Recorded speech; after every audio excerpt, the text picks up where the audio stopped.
हनुमानाने लंका जाळली तर हस्तिनापूरच्या दरबारामध्ये एवढी बोंबाबोंब काय आहे? मी आज तक मीडियाकरता एक खतरनाक इंटरव्ह्यू दिला होता हिंदीमध्ये डाऊन सिंड्रोमवर.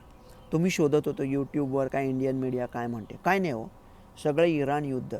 आणि एवढ्या तारस्वरात किंकाळत होते ना सगळे ते अँकर, की मला वाटलं इंग्रजी भाषेमध्ये बॉम्ब हा शब्द या लोकांची बोंबा बॉम्ब या शब्दावरून आला असेल. आणि भारताला काय फरक पडतो आहे?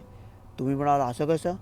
भारताचं तेल येतं तिकडनं, एवढे भारतीय विद्यार्थी इराणमध्ये शिकतात. मला एक कळत नाही, भारतासारखा समृद्ध देश सोडून लोक इराणमध्ये का जातात शिकायला? तुम्ही म्हणाल तू नाही का गेला लेका अमेरिकेमध्ये?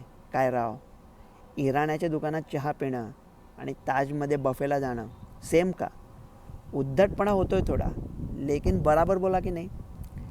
तर हे बघा, आता समजा इराणचं सरकार आहे, त्याने छोटं उत्तर दिलं तर युद्ध संपेल, मोठं उत्तर दिलं तर सरकार संपेल.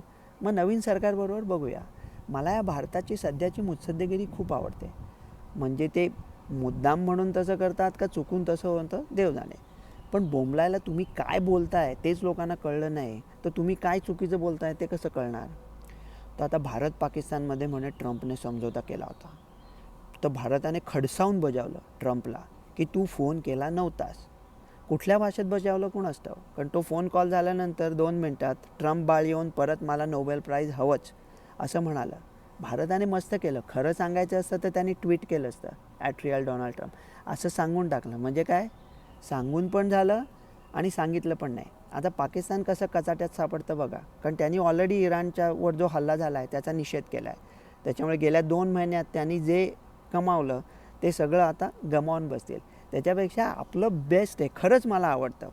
मला ना खरं ते काठावर पास होणारी पोरं आहेत, त्यांचं कौतुक करायला नाही आवडत. पण काठावर पास होण्यात पण एक मजा असते. म्हणजे महापूर आला तर हुशार लोक गटांगळ्या खायला लागतात, आपण काठावरून मजा बघायची. कच्चे घड़े ने जीत ली नदी चढ़ी हुई, मजबूत कश्तियों को किनारा न मिला. डॉक्टर रवी गोडसे.